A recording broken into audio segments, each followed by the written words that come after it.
Hello and welcome to this 𝗵𝗍𝗀𝗏 gameplay special. We're going to be focused entirely on 𝗵𝐶IQ and the tactics revamp because we have the man behind that tactics revamp on this week's episode.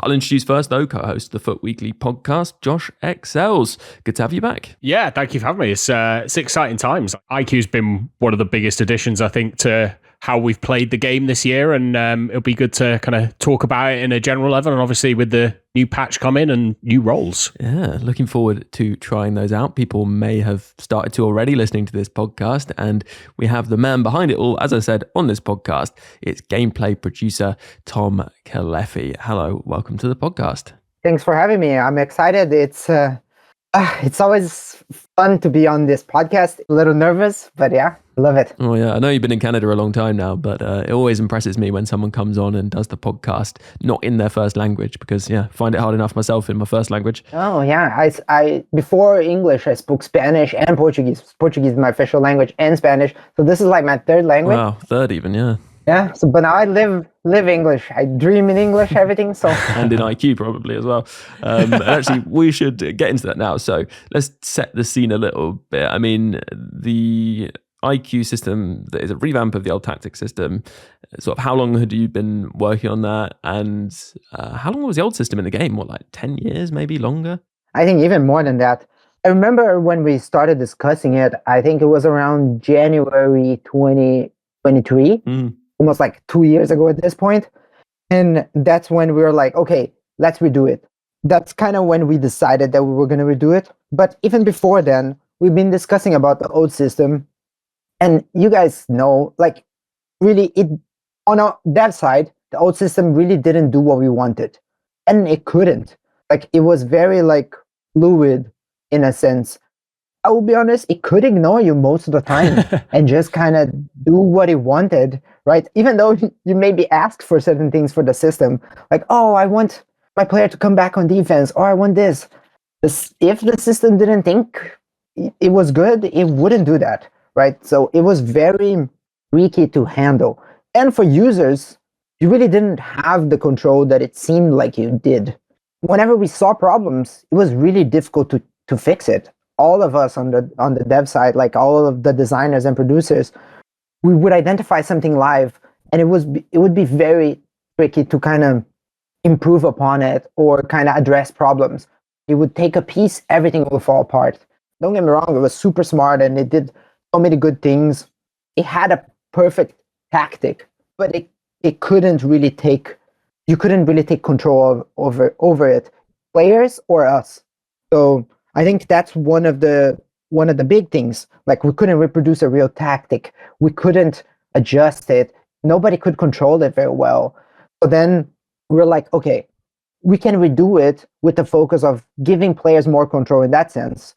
Us being able to tweak things, having control, users being able to choose exactly what their players do and have fun that way and kind of come up with strategies, and having tactics like go against each other, right? Things like it was really tricky before. So I think those were some of the main objectives when we started to develop the system. After the break, we can maybe talk about improvements and some criticisms and areas that we can look at for the future of 𝗵𝐶IQ, and obviously with this patch in mind as well. But we did have a question from Brammers, who said, what do you think the main successes have been of, let's call it IQ 1.0, so the first couple of months of this game cycle? Yeah, that's a really good question. I think two things, like allowing for more squad and tactical variety. So even when people were talking about 5 at the back a few months ago, maybe like a month ago, we would look at the data and we're like, yeah, squad 5 at the back, a lot of people are using it, but a lot of people are using a bunch of different formations, which is crazy. And now this week, even more than ever. So like seeing the amount of formations and roles and things like that, it's made me really happy, because in the past, I'll be honest, there was like 1 formation, 2 formations that people used all the time. That was one of the main problems. And now, even in the same formation, you can talk to somebody and somebody swears by the false 9, or somebody swears by the playmaker instead of the shadow striker. Like somebody swears by the wide playmaker. Like everybody likes a different thing that suits their game. even in the same formation. And when we talk about different formations, it's been like a wide array of things. So I think that's a big thing. And like, I think putting tactics back into the discussion is also a good success, because before people used to set it, forget it, not use it. I'll be honest, a lot of people didn't even use tactics. Top divisions, we had stats that over 30% of people use default tactics in top divisions, which is crazy if you ask me, in previous games. So it's like, imagine you're one of the best players in the world in our game, and you don't even touch the system. Use the default stuff. It drove us crazy. And now that number has changed. Like, people actually set up tactics, people try things. So I think those two things, like the variety and having people actually use the system, achieved a lot of the things we wanted in the beginning. And I suppose that variety of tactics that are being used, obviously one of the big parts of this new system is the ability to take a code. So, you know, if you've created a tactic, you can just send a code to somebody else and they can try it. Have you seen like large uptake of that as well, of lots of people kind of plugging in other people's tactics to give them a try? Or is it more personal building of your own tactic? A lot. And it's, in a way, I think we expected that. Well, that's why we designed this code system. But I actually think people have been even more receptive than I thought. I thought a lot of people would complain because, being honest, it's not the most elegant system. It's just a giant code that you have to input manually. And maybe there was going to be resistance and people would complain. But no, the acceptance and the use of it has been great. Like, those are normally the most positive conversations we've seen in our community. It's like people sharing codes and kind of sharing tactics and saying, this is the good one. Oh, I love this one. And we've been really happy with that. We haven't seen that before. So I think that kind of helped push it forward. Is there anything you would say that the community hasn't really picked up on about IQ yet that they might find helpful? I think there's a couple of things. I think one of them, you guys mentioned on the pod a few weeks back, a lot of the roles, they can't be seen in isolation. And I know the heat map and, the activity map, it's not really a heat map, and some of the other things that we show on the screen, they are kind of in isolation, but the player roles complement each other a lot. So a lot of the times you notice if you have a specific row and another row, they're kind of gonna interact with each other differently. And if you have another one, so I think those combinations, which are really tricky, bear in mind, but those combinations, I think it's one of the things that people kind of haven't picked up in everything else, because again, there's millions of combinations, so it's going to be tricky. And that's one of the reasons why we did the with ball view, so you can actually see how some of the rows affect each other. And even if you change a row, it might move your player by itself. Even a focus might move your player because of the other rows. So they do kind of impact each other. I think that's one of the big things that people need to be aware. Like, some of them might not work well because they might go to the same position. Or they might kind of run away from each other. You know what I mean? So there are role combinations that might not gel well together like you would in real life. And then I think for a second thing is, don't be afraid to use multiple tactics, even if it's to change your role slightly. Like, oh, right now I'm using, I don't know, 𝘵𝘱𝗶 as an advanced forward, but then you can have a different tactic just to change him to a poacher or change his focus. Or while you change him, you change your wingers to cut inside. I don't know. So don't be afraid to have different tactics, just to tweak things slightly. Even if it's the same formation, the same players. And in the same hand, try to use your subs with the tactics change. So when you put a new player, you should be able to, or think about, oh, I'm putting this new player. I should also change my tactic to go with this new player. So you can set those things up, right? Because it's all in the D-pad now, so you can do the player sub, let's say, and then do the tactic change right at the same time, and they're all going to go together. So I think we kind of got a little bit before. This whole system is new, so people will take a while to get used to those things. But I think those are kind of some of the big things you need to kind of start setting your mind to, is like doing subs and having multiple tactics. And I think that's gonna then help people. I think maybe one of the things that could potentially hold people back is not really having full clarity on the differences between, say, a role plus plus and a role plus. Could you add any more color to the kind of information we already have around what kind of difference should we see between a player that's got a role plus plus and, say, is just familiar but doesn't even have the role plus, and what's the negative aspect of having a player completely out of position? Is there any more color you can add to that? Maybe that's one of the problems that kind of when we created this, I think that's probably one of the less like transparent aspects, because it's actually tricky to kind of explain. A lot of them are, I'm going to do my best a little bit in a bit, but I think a lot of it is like under the scene and part of the system. So this is a little bit what the role plus and role plus plus is the difference, right? It's like, let's say, I'm going to give you like a crazy example. The player's analyzing all the runs, like there's 10 different spaces to run to, and then they will rank the run. They might do the second best run because they don't see that the best run, so there's a lot of subtleness and nuances. That being said, I think some of the easiest ways to see is the time it takes to transition from attack to defense in a lot of the roles. Sometimes you might see like players like being offside, or maybe not going back to their defensive positioning, or taking a long time to attack, especially when the ball kind of changes possession really quickly. That is due to the plus and the plus plus. The more pluses you have, I guess, the faster that transition will be. It's almost like the player is spacing out. Not that it is. It will just kind of take longer a little bit to transition. And I think people don't realize that sometimes they say, oh, but my player is not doing anything. Well, because you're probably playing without a role plus. That makes sense. And that the idea of that kind of run selection, choosing the second best run rather than the best run, I think is a really interesting way of thinking about it. It's a really good way of putting it. We have the in-game stats of attacking position and defensive awareness.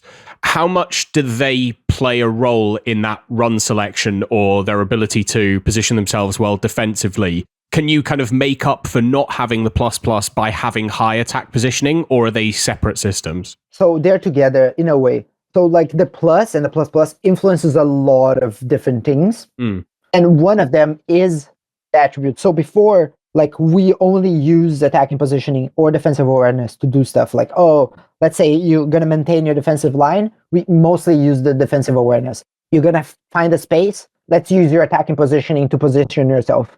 But now we're using the plus and the plus plus with it. So in a sense, like let's say to position in the defensive line or to do a run, even if you have like 99 attacking positioning, but you have a regular role, that almost means that you would have a lower attacking positioning to do that run. Right. We're not reducing attacking positioning. It's just that now the attacking positioning might be just 80% of that formula. You know what I mean? Yeah. It's not 100% of that formula now. So I think it's still important to have a high attribute, because it's still the majority of a lot of the formulas and a lot of the things that we use to dictate the runs, the support areas, defensive line, marking. It's still the attribute, but the role plus and the plus plus kind of plays a huge chunk of it too. So it's almost like now there's a new attribute that shares, right?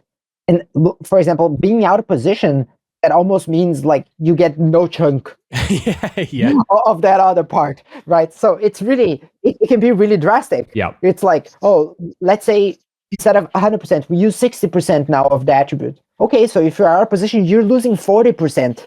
And so while, yeah, it can compensate, and I think if you don't have an attribute, you're even worse.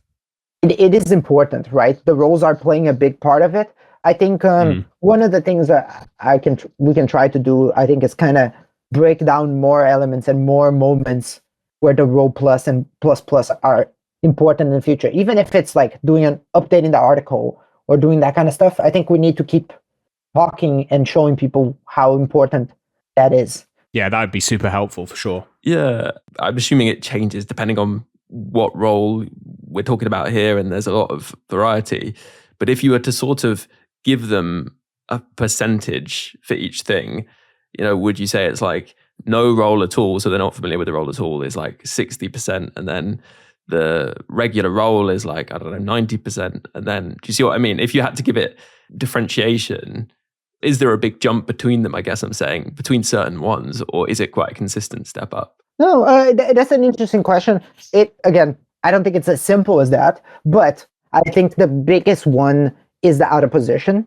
I think the out of position is probably like a half of what the regular row is. So let's say if the regular row is 80, the out of position is like 40. So like the out of position is really a big penalty. And then kind of the row plus, it would be almost like 95% of what it was in the past. And then the row plus plus is actually better than it was. So I would say it's like 110 or something, or 115 or 120. It actually makes players improve to what it was before. And that's what we wanted with the system. It's like, okay, a regular row would be very good. It will still do most of the things. A row plus will be basically great. It will not have any issues. But then a row plus plus would be even better. It's almost like your playstyle plus, right? You're breaking the norm. You're doing things beyond what you could do. But that's kind of more or less, at least when we were designing, we were aiming for those values. Yeah, that makes a lot of sense. I think we'll take a break here because we want to talk more about the new roles that have been added and the new focuses too. So we'll do that right after the break.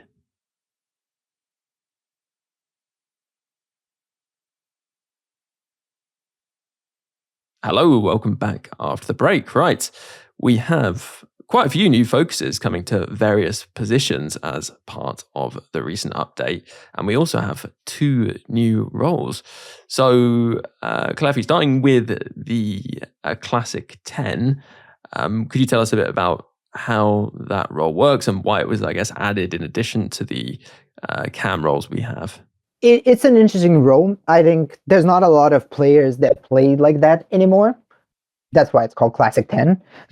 I think a lot of icons and a lot of classic old school players used to play like this. And it's basically like the pivot, right? It will stay forward all the time. There's zero defense. And it doesn't move a lot.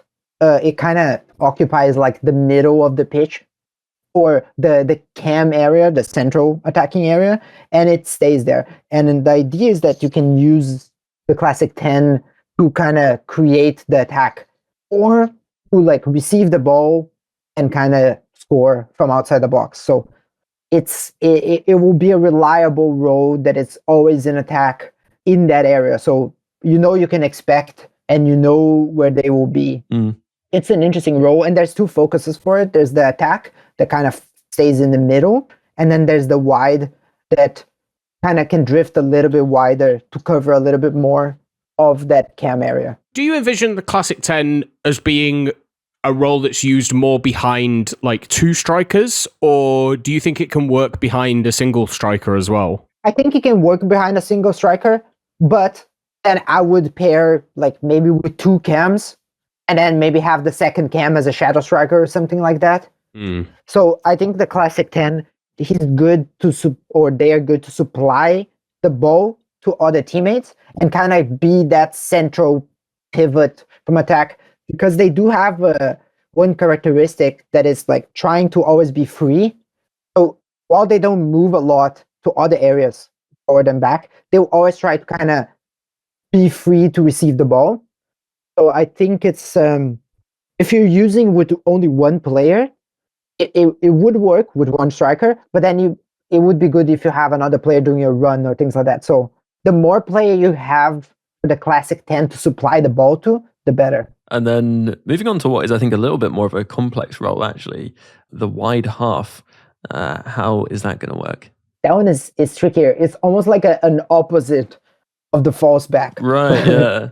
For those who don't know, it's for CDM, just to be clear, but yeah. Yeah, it's a CDM role that when your team has possession, it kind of goes wide. And then depending on the focus, if it's defend, it will kind of go more to the fullback position. And if it's build up, it will kind of go more towards the wide mid position. So the purpose is to kind of help cover the sides and like even help building up, because then you have a new wide player.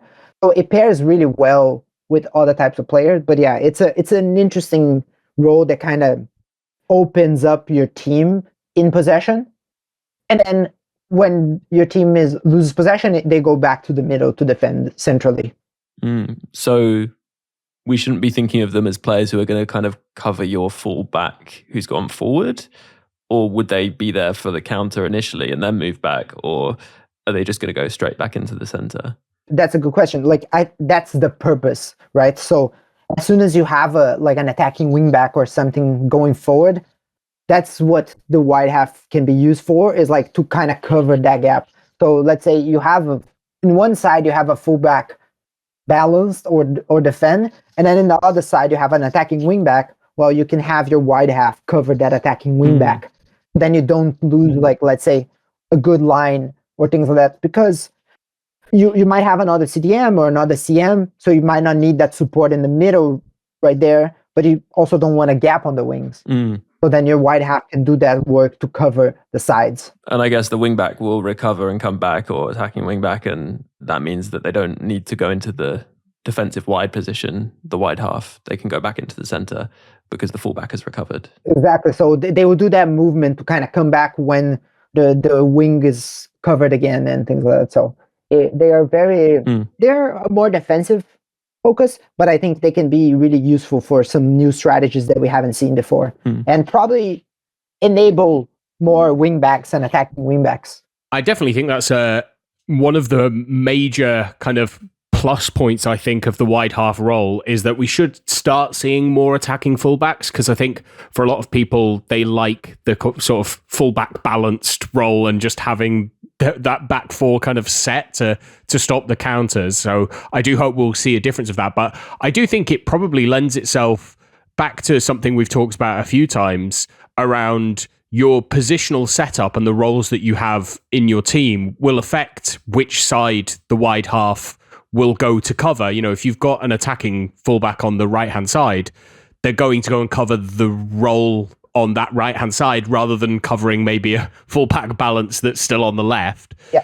And it's one of those roles that I think has to be used correctly, and is maybe one of the best examples of how the rest of your team affects roles and how the player operates on the pitch. Exactly. I was actually going to mention, you kind of have to be careful in using them. Like, if you have a right CDM with a wide half, they will cover the right side. It doesn't matter if your left side is the attacking one or vice versa, right? So you need to be very careful where you position the wide half, because you can kind of inform where they're going to go. But also, if you have a center wide half, like you're saying, and your right back goes up, the wide half will go to that side. But then if both of them are going up, which side is going to choose? Well, it's actually, they're going to choose the side that needs more support in that moment. So you might not have full control over what side it goes, right? So you kind of need to plan your strategy with the wide half in mind, which is kind of very interesting. It's one of, like I was saying, it's one of those roles that kind of will take your team into account to decide the sides and where it covers. Nice. So that's the new roles. In terms of the new focuses, there are actually quite a lot across different positions. The same ones being used, I guess, across multiple positions. What was the logic behind the newly added focuses that we've got? We wanted to add focuses that could address like two big points of the game. One of them is build up. So there's around I guess 7 if you count the wide half focus, but there's 6 new focuses that are like related to the build-up play, and then 7 of them that are related to more like putting pressure and helping with defense in other places that you wouldn't normally expect. But then there's different ways to put pressure, so we can get into those. Yeah, I was going to say, let's start maybe, we could do it alphabetically, with aggressive. What kind of impact is that going to have if you put that on, I guess it's your centre-back stopper or centre-back ball playing? The aggressive it's going to be similar to the ball winning. It allows you to kind of put some pressure into your opponent. So I've heard a pod a few weeks back, and the guys were talking about like ways to put pressure again. So the aggressive and the ball winning are kind of new ways to put pressure, but individual, right? So your CB with stopper and aggressive focus, they can put pressure. So it's a way for you to get individual players to be kind of more aggressive. Same time, like everything else, there's quite a lot of downsides. Like they might be out of position because they will move to pressure players, and they might use more stamina because they are pressing. But we wanted to allow players to have ways to kind of choose one player to be like the man marker or the player that presses against all the players. Yeah, that makes sense. And what about the support role? That's kind of interesting. I wasn't completely 100% sure from the description exactly what impact it was going to have, but it's notable on wingback, for example. We just had balance before, but now we have support as well. Yeah, the support is tricky with the naming, but it's a little similar. It allows certain roles to do a bit of some defensive focuses or some more defensive focus without actually being full defend or defensive. So in a wingback, for example, with the support role, they will be more strict when they defend and when they attack. So for example, the wingback with the balance, they kind of went up and down and did their thing. Sometimes they stayed more forward and then they dropped when they needed. With the wingback with the support focus, they will try to be very like predictable. So when you have the ball, they will attack. When you lose the ball, they will go to defend. So, but they are not a defensive focus. They'll still do both roles. So that's kind of the what we're gonna use the support for now and moving forward in the future is for those like kind of roles that you want to give a little bit of defensiveness in certain moments, but you don't want them to be defensive roles. That makes sense. It definitely makes sense. And I suppose, you know, in terms of D-pad usage, when you change from balance to attacking or balance to defensive, that support will be on the defensive side if you make that switch. I have a question about the other, so aggressive and ball winning in particular. Where would they sit in terms of the D-pad tactic changes? If you were to go more defensive, does that take you from balance to aggressive, or would that be if you went attacking? That's a good question. So both the aggressive and the ball winning would be the more attacking versions of the holding, the stopper, and the ball playing defender. So like if you have a stopper balanced and you press more attacking, you will change to aggressive, because that way it will put more pressure into the opponents, meaning it might recover the ball better, and then it can set you up to attack. So if you want to attack more, when you set your CDM holding, you put it attack like on your tactical focus, it will change to ball winning. That way you can recover the ball to do a counter and things like that. So yeah, that's the attacking variation basically of that. And just to pick up on one of the roles there that you mentioned, stopper, it's probably one of the roles that I see used the least. And first off, I wonder if that's something that you were expecting or are surprised by, and whether this patch you think may make it something that people choose a little more often. The biggest complaints I've seen is stamina drain mainly, but also that it can leave you a bit out of position, which I think is a bit of risk and reward. But yeah, what are your thoughts on that role in particular, and how maybe the focus of aggressive may change that? No, that's a good question. I think when we were designing the roles, we did think the stopper was going to be the least used. Talking about Ultimate Team, which is the focus on this pod, in Ultimate Team, a lot of people don't like to have risk with their center backs. So, like you said, stopper is a riskier role. And a lot of the times, actually, initially, the stopper was limited to a back three. So when you needed to have 3 center backs to do the stopper, we removed those limitations. There was other limitations like that before in the beginning of the system when we started thinking, but we removed that limitation. But yes, that was kind of more of our goal, is to use the stopper as like one of your center backs, to have one of the center backs more free to put pressure and to kind of do those riskier moves, but still have other ones covering. So it's not really that unexpected that people don't use the stopper, but I think with this aggressive, whoever liked the stopper before now can have like a stopper press way more, and it's even more riskier than before, but I think the rewards are even better than before. So, and hopefully those changes that are coming with this patch, improving centre-back marking during the attacking phase and addressing the issue where the centre-backs are too far apart quite often when you have possession. Do you think that might help people maybe use some of the other centre-back roles? Because I think that has probably stopped people even using ball playing, right? As much as might have made sense? Or do you think there's a significant disadvantage to ball playing defensively as well? It's a good point. Like, we're trying to like tweak little things to allow some other roles to be more used. So that's a good observation. A lot of these, the during a possession, people have been stopping using ball playing because of those issues. So hopefully we can see more players trying to use them now. And then how are these roles, and I know it's not your area because your gameplay, how are these roles coming into Ultimate Team? I assume focuses will just be there for players who have that role already. That's a good question. Actually, the roles will be there too. So any M will be able to use Classic 10 as a regular without a plus. And the same with the white hat. Any CDM can use the white half without a plus, which is going to be good. The focuses will work the same way. If you already had a ball playing defender plus, you can just change it to aggressive. You will still have a plus, right? It's on the roll. So the focuses will kind of complement what already existed. So for example, like some poacher pluses might be really good now because the poacher plus has the support role. Or I think one of my favorite ones is actually the changes to deep line playmaker to put in build-up.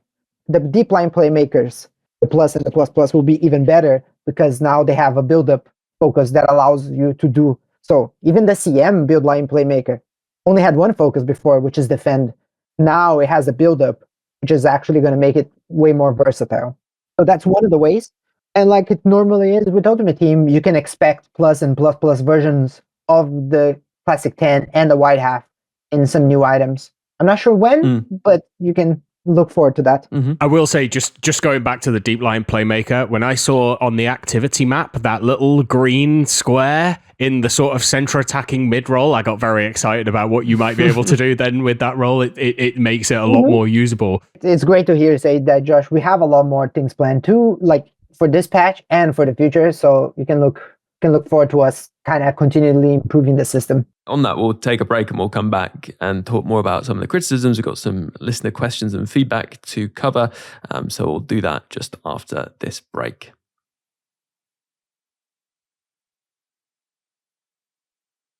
Hello, welcome back after the break. Now, it's important to say actually at the start that we are just talking about IQ and tactics specifically, but I'm sure you're aware there are other concerns. Yeah, like we're always looking at a lot of the things people say. Sometimes it might take a while for the change to come out. Sometimes we're just kind of investigating and trying to figure out a best approach. But we're not like ignoring. We kind of listen to everything and we want to make the game better. So we're constantly kind of trying to find the issues, because a lot of the times, even when people point out something, it might not be as simple as it sounds or it seems. Sometimes the issues are rooted deep into systems or things like that. So sometimes they require a little bit more work or a little bit more investigation for us to kind of figure out proper solutions for them. That makes sense. And a question on this topic, but tactics related, is there've been a lot of clips of very odd run choices from even, plus role players from the attacking AI. Are you able to kind of explain a bit about what's going on there and how you're planning to address those things? Well, explain what's going on sometimes it's tricky even for us, because a lot of the roles have a ton of different little nuances and things like that are happening.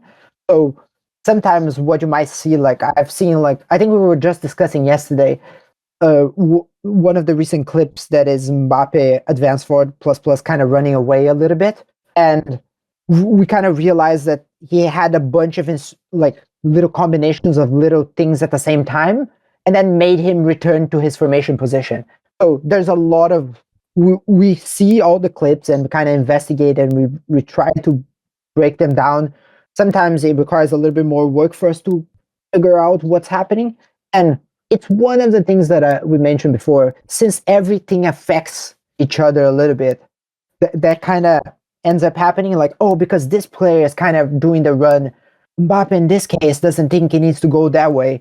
So we've been slowly kind of breaking apart and kind of figuring out and improving these situations. But yeah, our plan moving forward and continually is to keep improving the system, releasing in patches and things like that. So I think we don't want, like, this is not, IQ is not a one and done. it was an investment in the future of the game, and we kind of will continue working on it and tweaking and adjusting the system and the roles as time passes. I think that thing about constant kind of iterative improvements on a system, the previous system, as we mentioned, has lasted us a decade. And so, this is the first year of a brand new system. I think there's always going to be improvements to be made. It's, what do they say? Fashion's never finished. It's the same kind of idea.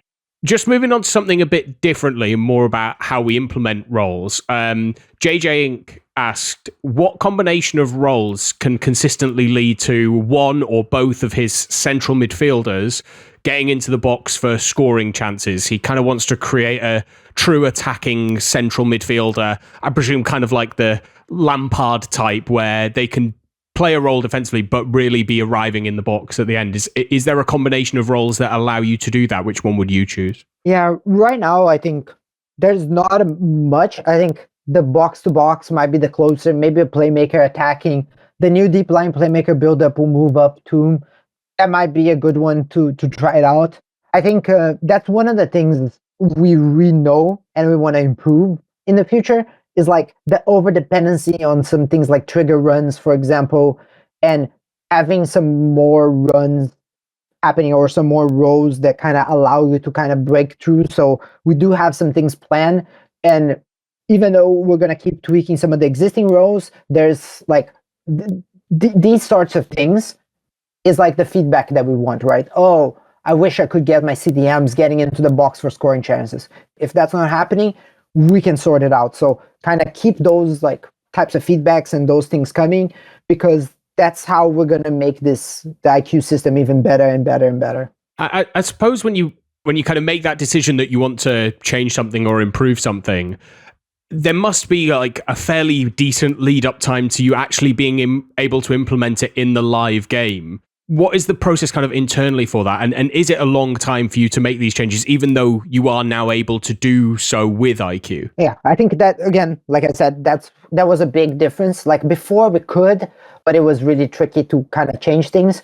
And you can see that now we can. Like the patch before this one, we tweaked quite a few things. Now we're improving the center backs, changing kickoff positioning. So there's a few things we do. And normally, as soon as we see a clip and as soon as things appear in social media or the discussion, we start kind of discussing it and working on it. Sometimes it might take a while for it to see it in game. And there's a whole process around, like behind releasing changes and things like that. But others might be really quick, depending if it's a live tuning change, right? At least now we can kind of, as soon as things come up, we can analyze, kind of try to break it down and kind of figure out solutions for it. So we normally start on things like almost right away, or at least we add it to our list right away, and we can start kind of looking into it. Actually, I had something else on that kind of similar topic of maybe roles not quite working properly, and it's something that Jink mentioned as well. The three at the back formations, they seem to not really get much defensive output from the right mid and left mid. Now, there aren't many players who have, I think it is wide midfielder plus at this point, and maybe those players will track back more. But it doesn't feel like, for example, you can recreate the 3-4-2-1, which was a very popular formation in past cycles, because those left mids and right mids would defend like a wing back, basically. Is there scope to maybe change the left mid and right mid roles to improve the defensive ability of those players? Or I was thinking, I guess you could do something like having a 5-2-2-1 tactic, because the big thing you're missing in the 5-back formations is the ability to have the two cams playing behind the striker, because there are no formations like that. So do you think there is the potential for three at the back to become more usable again at some point? No, that's a good question, actually. And those are, again, like I said, those are the kind of things that we want to address and improve, because as maybe I mentioned, this was the foundation, right? IQ, the first version was the foundation. And now it's like, okay, let's kind of see what we're missing, see what we're working. Because we knew we weren't going to cover everything. And maybe the wide midfielder defense doesn't come back as much. So we're kind of been discussing like ways to improve that role and those focuses. A lot of the, maybe not flaws, but a lot of the gaps in the system, those are things that we are going to keep working on it and addressing. kind of improve and make it more robust. Because honestly, like 3-backs is something that is very playable in real life. We don't want it not be usable in our game. So that's one of the examples that we're going to keep on working on. Yeah, that's good to hear. 3-back, I think 3-4-1-2 was something I used pretty much for the entirety of last year. So it'll be nice to break that out again and see how it works with 𝘵𝑐𝗰𝘀. Just to move on to a different question, Skog wrote in and said he finds the system overly restrictive at times and that it can limit the players that he can use. Do you think that restrictiveness was necessary to create this tactic system? A little bit, yes. Which is not like something I think people want to hear or like to hear, but in ways it was like, there's a reason why there's no wing backs, like left winger and right winger that come back, right? There's a reason why normally strikers don't come back anymore. There's a reason why CDMs don't attack. We were trying to kind of, not restrict, but we were kind of to limit certain roles to do certain things. So we wouldn't go back to the player does everything system. Like just put a player there, dump it in, it can do everything perfectly and go attack, defense, do crazy, right?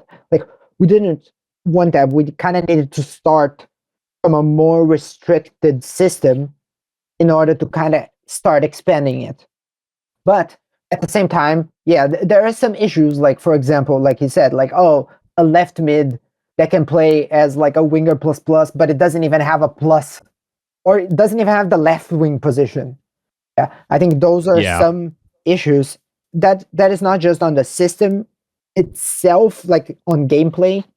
It's also on other teams and all the game as a whole. So we've been working on with other teams, the people who make who decides the attributes and that kind of stuff. We work with Ultimate Team kind of to find ways to kind of remove a little bit that restrictiveness in the future, right? Like I understand that maybe like not every left mid should be a left wing plus, right? When you have a winger plus on left mid, yeah, sure, you don't get a winger plus on left wing, but maybe at least get the position. Yeah. Right. So that's the kind of stuff that we're trying to kind of improve to remove the restrictiveness, because if players had more positions, for example, it would be less restrictive, right? You would play them without a plus or without a plus, but it would still allow you to play them in multiple places. So, and there's 2 points, right? So yes, I understand we needed to make it more restrictive to create a tactic system, but there's restrictiveness in places that don't need to exist right now that we can kind of work on improving them. Yeah, you don't want 𝘭̀ssil𝑬 playing right back, as we saw in a few pro competitions last year. Right. But yeah, definitely there are a few areas where it's maybe over restrictive. Yeah. Yeah. Actually, I was going to ask: have you considered adding formations which are lopsided? So having a formation where you have a right winger on one side and a left mid on the other, because that would then allow people to play asymmetrical systems, I guess, and fit in players where they couldn't have otherwise. If they have a left mid who can only play left mid and a right wing who can only play right wing, then you could do that. And it's also probably fairly reflective of real football, actually, because teams do play like that. That's a really good question, Ben. I think once we initially started thinking about the system, we looked at right mids and right wings, left mids, left wings, and CMs with a little bit of the same lenses. We looked at the CFs and the right wing backs. We decided not to do anything because, well, we saw the same issue that people see, right? Like, oh, I want a right mid and a left wing. Oh, I want one CM and one CDM, not two CDMs or two CMs. So we do have, maybe it's information, maybe it's other things, but we do have plans to kind of address that and improve that moving forward once we kind of start expanding and working more on the system. So yeah, no, that's a great question, and we're kind of on the same page here. Nice, that's good to know. Is there anything else before we wrap up that you would like to, I guess, communicate to players out there about the IQ system, or anything, I guess, regarding tactics and gameplay generally? Keep the feedback coming. I know sometimes it might seem like we're not listening to it, but know that we are looking at stuff. And we appreciate having videos and examples, and especially when people break down what they're talking about. So that's great for us. And in terms of the IQ system, keep experimenting, because each formation, honestly, has like, now with the new focuses, there's 17 new focuses considering the new roles we're adding. There's like billions of combinations per formation, which is ridiculous. So I'm sure there's like crazy formations and crazy combos that nobody ever thought of or nobody even tried. So kind of keep experimenting and trying different things. You might find something that it works for you and your players and your style that might not work for other people. Yeah, I think that's really good to hear. And yeah, I guess it just is that thing of this is the first iteration of something that, you know, presumably will last a long, long time in the game, and there'll be plenty of changes to come. So keep sending in your feedback, and things will change, I guess, over time. So yeah, appreciate it. And yeah, thank you very much, Tom, for coming on and sharing your insight on the IQ system. Thank you guys for having me and like allowing me to kind of speak and talk about the system and talk about what we want to do and our plan. So really appreciate it. Very welcome. And thank you very much to you, Josh, as well, for joining us and asking questions. It's been great. Yeah, no, that was awesome. I've said a few times on the podcast, I think IQ has been by and large a really good addition to the game. And in terms of a basis to move forward from, it's quite exciting for what it could be as well. So yeah, it's been great to hear some of the inner workings. It was indeed. And thank you very much to all you listeners out there for tuning in, of course. If you would like to subscribe to this podcast, then you can via all the different podcast platforms and on YouTube as well. If you're catching this on YouTube, do leave a like, drop a comment. It definitely helps us out. And of course, if you want next week's supporter episode, which will be a gameplay episode discussing our experiences with these new roles and focuses, then do subscribe to the Patreon. It's just £3 a month and you get double the podcast content. Just search support for weekly and find Patreon that way. Thank you very much to all those supporters keeping the podcast going, including those icon patrons: Dave B, Hugh J, Jeff B, Darren W, Warren A, Stephen M, Waterman, Dan W, Roger D, Rob P, Lee A, Dom P, L M, Damon H, The Shirt Locker, Alex M, Tom B, Jake S, Neil P, Michael K, David G, Andrew R, Michael H, Jimmy K, Brendan T, Berta Saka, Michael B, Brian V, Josh R, Brent P, Rob W, and Juicy. Plus a special thanks to Luke M, Dave B, Hugh J, Tom M, Darren W, and Pato Foot for advice and production assistance. Before I leave you, just one more thing to add though. Ultimate Team is a bit like life really. It has its many ups and downs. If you're having a few more downs than ups in real life in these more difficult times, then please don't feel that you're alone or need to struggle on without taking action. If you go to thecalmzone.net, there's loads of resources, advice, support, or even just a friendly chat for anyone who needs it. If it sounds like it could help you, then head over to thecalmzone.net. And for now, have a good one, and I'll catch you on the next podcast.